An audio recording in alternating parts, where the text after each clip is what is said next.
사랑하는 성도 여러분, 지난 한 주간도 여러분의 삶의 자리들 다 어떠셨습니까? 감사합니다. 오늘 나오실 때 마음들, 발걸음들 어떠셨나요? 귀한 고백들이 여러분의 삶의 자리 속에 흘러넘치고 하나님께서 그 귀한 고백에 축복으로 응답하실 줄 믿습니다. 지난 주간 우리에게 주셨던 말씀 돌아봅니다. 디베랴 바닷가에 한없는 하나님의 은혜를 기억하며 요한복음 21장 6절의 말씀 함께합니다. 시작. 이르시되 그물을 배 오른편에 던지라 그리하면 잡으리라 하시니 이에 던졌더니 물고기가 많아 그물을 들 수 없더라. 요한복음 21장 6절 말씀. 아멘. 귀한 말씀으로 승리하는 성도들이 되시기를 바랍니다. 오늘 주신 말씀입니다. 고린도후서 12장 5절입니다. 시작. 내가 이런 사람을 위하여 자랑하겠으나 나를 위하여는 약한 것들 외에 자랑하지 아니하리라. 고린도후서 12장 5절 말씀. 아멘. 이 말씀 또한 가슴에 잘 새기시고 살아가시기를 바랍니다. 애나 어른이나 우리는 나름대로 자랑하는 것을 좋아하곤 합니다. 한 어린이들이 서로 이야기를 나누는 내용입니다. 한 어린아이가 이렇게 이야기를 해요. 요즘 우리 엄마가 수영을 열심히 배우는데 잠수도 배우는다. 그런데 잠수를 배우는데 30초씩이나 물속에 계시다. 옆에 있던 두 번째 아이가 애게 그러는 거예요. 우리 할머니는 해녀야, 해녀. 50초는 아무것도 아니고 1분도 넘겨. 옆에 또 하나 어린 아이가 이래요. 까불지들 마라. 우리 삼촌은 작년에 물에 들어가셨는데 아직 안 나오시고 계십니다. 이게 뭐 웃을 이야기는 아닙니다만은 웃자고 하는 이야기입니다. 사람은 누구나 나름대로 자랑거리를 가지고 자랑하고 싶어 하지요. 어떤 사람은 돈과 명예와 가문, 권력, 학위, 또한 나름대로의 인생 경험들을 가지고 은근히 자랑합니다. 지식과 지혜, 성공을 자랑합니다. 심지어 목회자도 자랑하고 싶은 게 사실입니다. 자랑이라고 하면 둘째 가면 서러워할 한 사람이 있습니다. 성경에 보면 사도 바울이 있습니다. 사도 바울, 그는 고린도 교회 두 번째 편지를 쓰면서 고린도후서 11장에 보면 이런 이야기를 합니다. 나도 자랑할 게 있다. 여러 사람이 육신을 따라 자랑하리니 나도 자랑 좀 하겠노라. 그리고 고린도후서 11장 22절 23절에 보면 그들이 히브리인이냐? 나도 그러하다. 그들이 이스라엘인이냐? 나도 그러하다. 그들이 아브라함의 후손이냐? 나도 그러하며 그들이 그리스도의 일꾼이냐? 정신없는 말을 하거니와 나는 더욱 그러하도다. 더불어 사도 바울은 고백합니다. 나는 바리새인 중에도 바리새인이고 나는 나면서부터 로마의 시민권을 가진 로마의 시민이다. 자랑할 게 많은 사람입니다. 그런 사도 바울이 오늘 본문 고린도후서 12장에 보면 좀 뜻밖의 이야기를 합니다. 오늘 1절의 말씀에 뭐라고 고백을 합니까? 무익하나마 내가 부득불 자랑하노니 라고 말합니다. 자랑에 대하여 무익한 줄 알지만 나도 나름대로 자랑거리가 있는데 하면서 자신이 삼층천, 즉 하늘에 올라갔던 계시를 받은 그 경험을 이야기를 합니다. 그런데 오늘 2절에서부터 4절에 기록된 것을 보면 그 사람이 누구인지 자신이라는 표현은 다 뺍니다. 하나님만이 아신다. 나는 이러한 놀라운 계시의 경험을 가졌고 하나님의 음성을 들은 사람이다. 그런데 그 사람이 누군지는 모르겠으나 나는 이런 사람은 자랑할 수는 있을지 모르지만 오늘 본문 5절의 말씀을 보면 결론적으로 이렇게 이야기합니다. 이런 사람을 위하여 자랑하였으나 나를 위하여는 약한 것 외에 자랑하지 아니하리라. 여러분, 약한 것을 자랑한다는 고백이 뭘까요? 이것은 사도 바울이 자랑거리가 그렇게 많은 사람이지만 나는 이제 세상적 자랑, 자기 자랑은 다 내려놓고 나는 은혜를 고백하며 살겠다라는 사람. 사랑하는 성도 여러분, 삶의 문제들이 어디서 비롯될까? 우리가 잘 아는 이 고린도 교회도 마찬가지였습니다만은 대부분의 삶의 자리에 문제는요, 다 뭐 때문에 생기냐? 자기 잘난 멋에 문제거리가 생깁니다. 자기 자랑 속에 문제가 생기기 시작해요. 사랑하는 성도 여러분, 교회가 건강하고 사회가 건강하고 하나님의 나라가 화평을 이루어가는 그 좋은 길이 있습니다. 그것은 자기 자랑 말고 은혜를 고백하며 사는 성도들이 되시기를 바랍니다. 여기에서부터 하나님의 화평은 이루어지는 거예요. 저는 오늘 말씀 속에 세 가지의 고백을 나누고자 합니다. 우리가 고백하며 살아야 될 세 가지가 있습니다. 그 첫 번째, 우리의 약함도 주님의 은혜라는 사실입니다. 이걸 좀 간단하게 말하면 이겁니다. 약함도 은혜입니다. 나의 약함마저도 은혜입니다. 오늘 본문 7절에 사도 바울은요, 하나님 앞에 간절히 기도했어요. 사도 바울이 사실 몸이 약하거든요. 아주 괴로운 질병을 가지고 있는 사람이에요.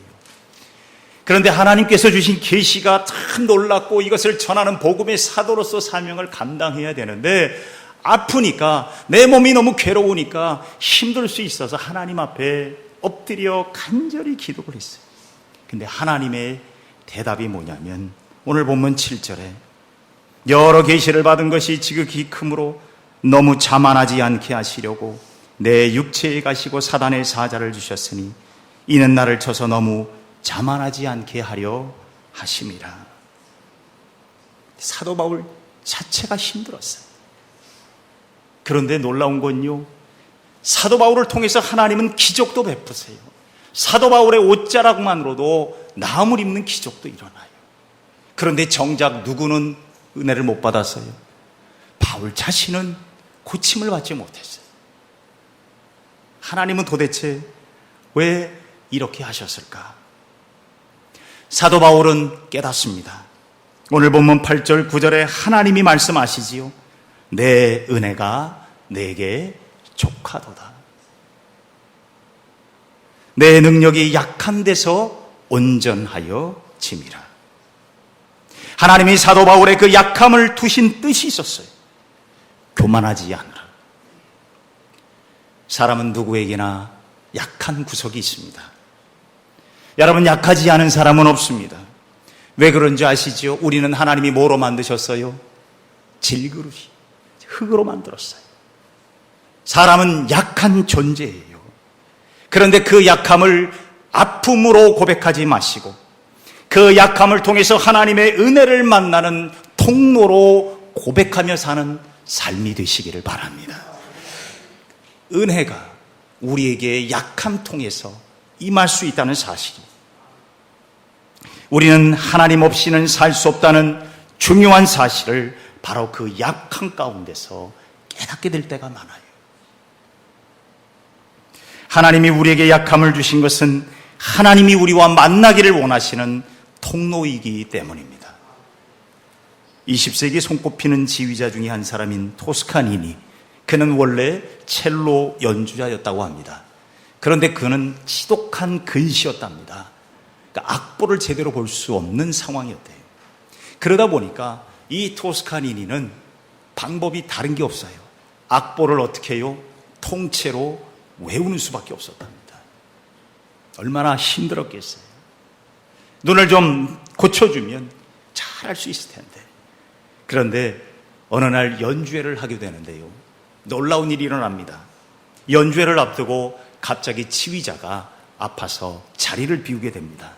누군가 이 연주회 지휘를 해야 되는데 지휘할 사람이 누군가 이렇게 살펴보니까 딱 한 사람이 있었답니다. 그게 바로 토스카니니였다 합니다. 왜요? 토스카니니가 이 악보를 통째로 다 알고 있었기 때문입니다.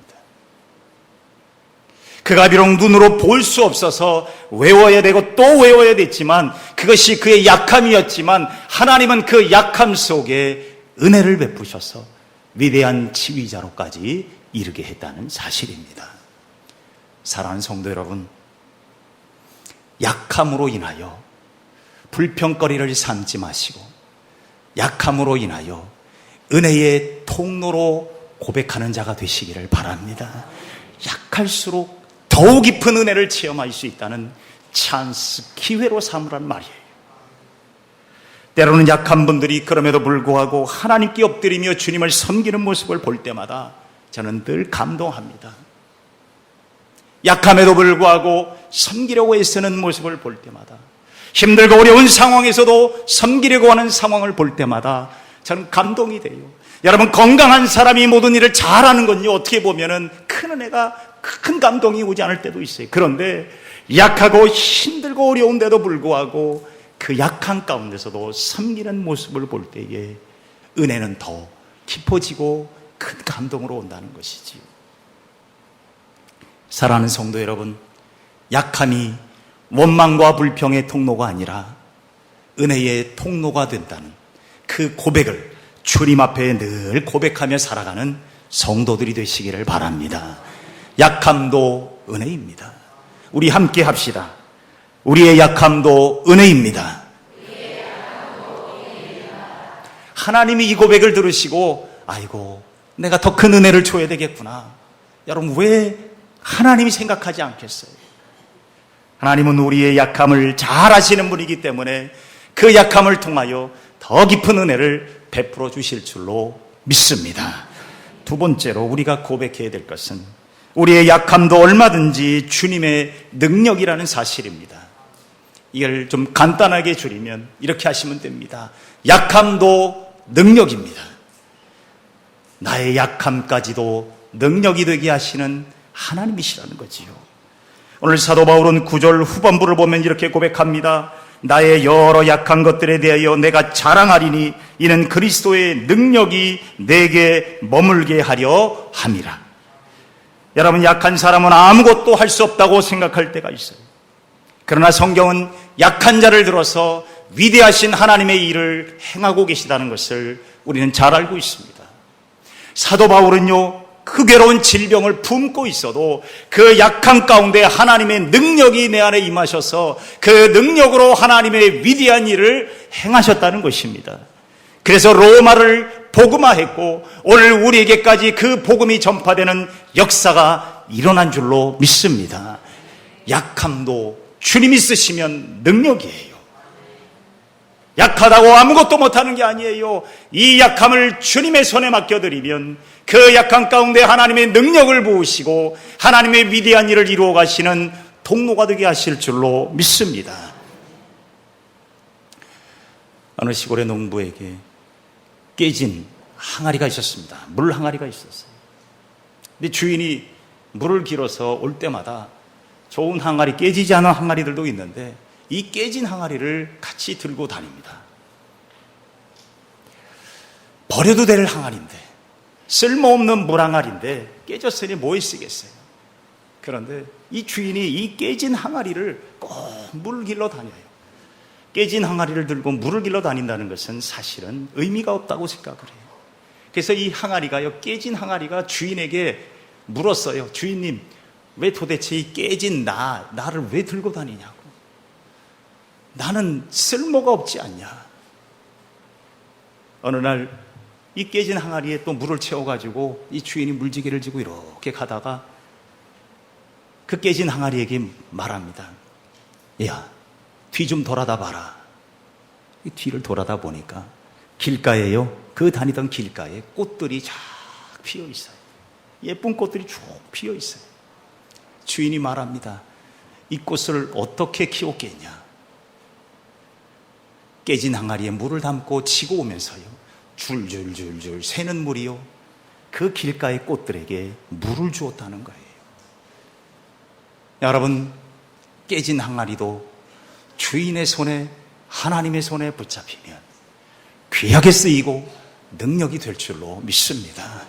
스스로가 깨졌다고, 스스로가 약하다고, 내가 안 된다고 말하지 말고, 하나님, 나의 이 약함도 주님의 손에 붙잡히면 능력이 될 줄로 믿습니다. 우리 스스로가 약하다고 말할 수 없어요. 하나님은요, 우리를 다 쓸모있는 사람으로 사용하실 수 있어요. 세상 사람들은 쓸모없다고 하는 사람조차도 하나님은 마침내 주님의 손에 붙잡아서 귀한 존재로 만들어 내신다는 거예요. 여러분 잘 아는 기생 라합이, 여러분 그곳에 여리고성에 머물면서 사람들의 손가락질을 받았어요. 그런데 그 기생 라합의 한 사람의 헌신을 통하여, 보잘것없는 한 여인의 손을 통하여 하나님의 위대한 역사, 여리고성이 무너지는 물꼬를 여시는 하나님이 되셨잖아요. 우리의 약함을 약함으로 고백하지 마시고 하나님의 손에 붙잡히면 능력이 될 줄로 믿습니다. 이 위대한 고백으로 살아가는 성도들이 되시기를 바랍니다.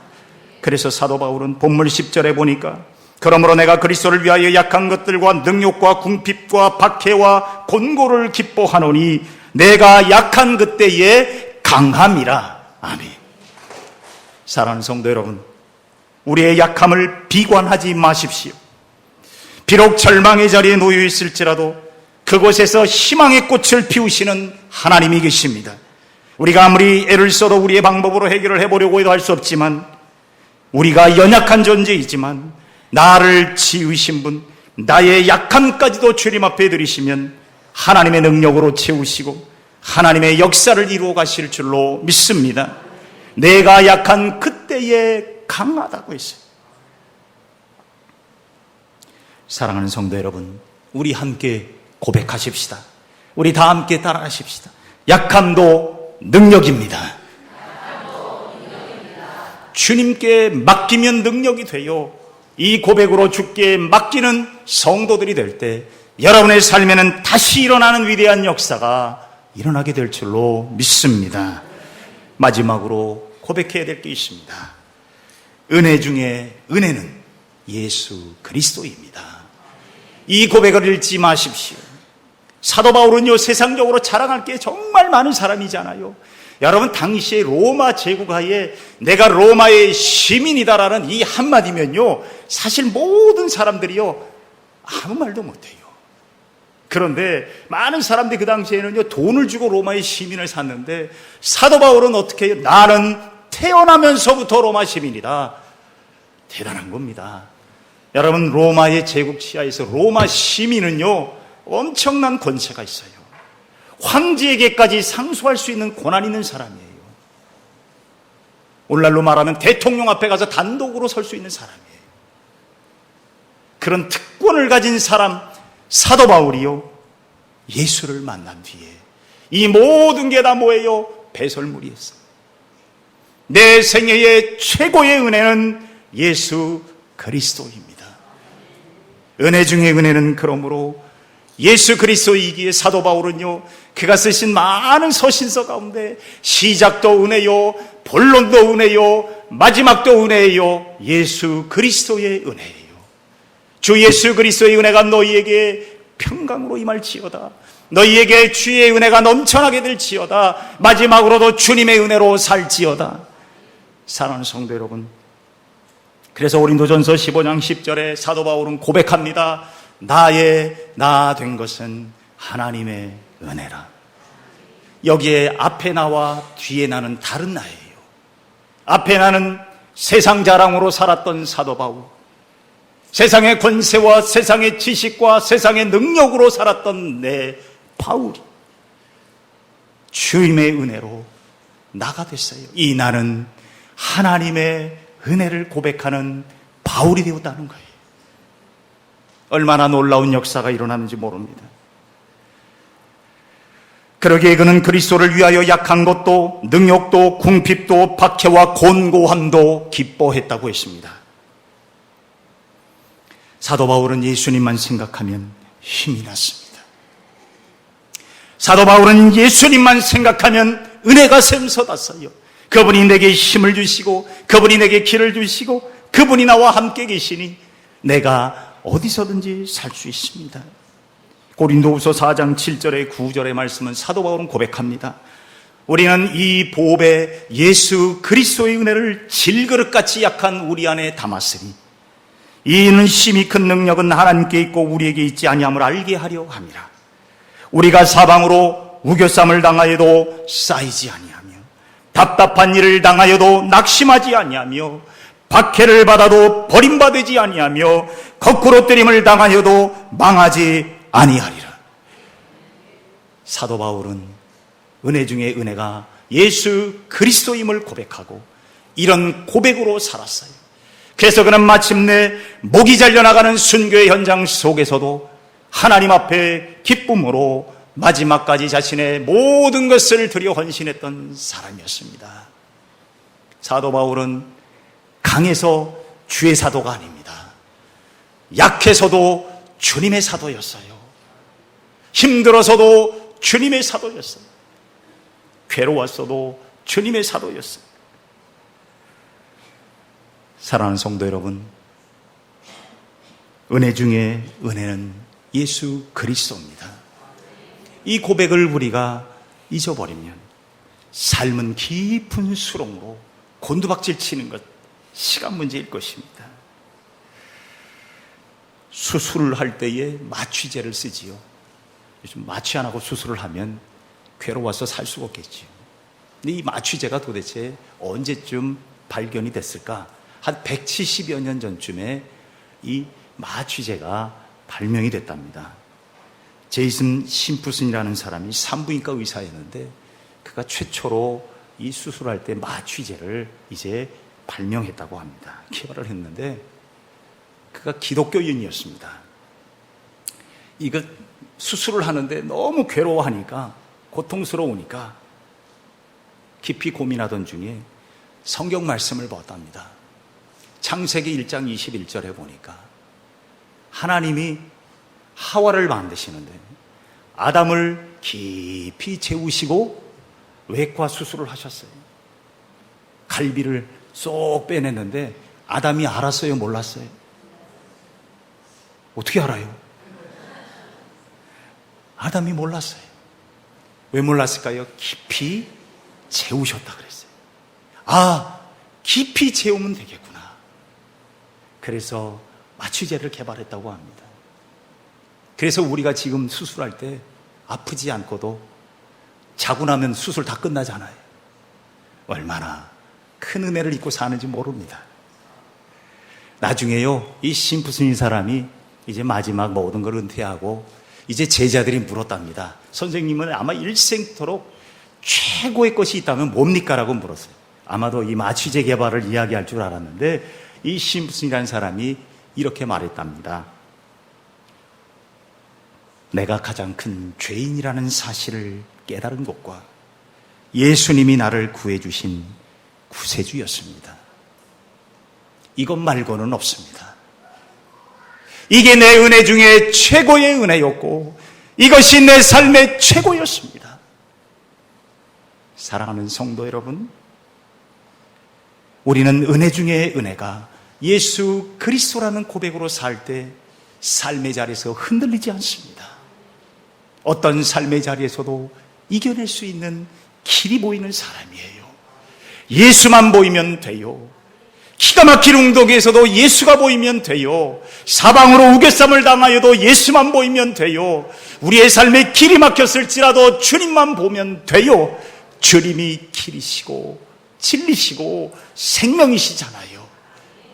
사랑하는 성도 여러분, 우리 다 같이 한번 또 고백하십시다. 은혜 중에 은혜는 예수님입니다.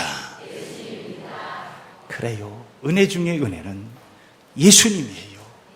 우리에게 함께 하시는 예수님만 계시면 되는 겁니다. 이 귀한 은혜를 늘 고백하며 살아가는 귀한 성도들이 되십시다. 그래서 삶의 자리가 어떠하든지 약할지라도 강함이 되시는 주님을 체험하고 그 은혜를 고백하며 감사하며 살아가는 위대한 성도들이 되시기를 바랍니다. 기도하십시다. 사랑이 많으신 아버지 하나님 감사합니다. 하나님, 우리는 자기 자랑 속에 빠져 교만에 허덕이며 결국은 후회하며 망하는 길로 가는 사람들이 아니라 예수 그리스도를 만남으로 하나님의 아버지 하나님 은혜를 고백하며 사는 성도들이 되게 하심을 감사합니다. 비록 내가 약할지라도 그 약함 속에 하나님의 은혜를 체험하는 축복의 통로가 될 줄로 믿습니다. 비록 나는 약하지만 주님이 함께 하시면 능력이 될 줄로 믿습니다. 은혜 중에 은혜는 예수 그리스도입니다. 이 귀한 고백을 잃어버리지 않고 날마다 고백하며 살아가는 주의 백성들이 되게 하여 주옵소서. 예수님의 이름으로 기도하옵나이다. 아멘.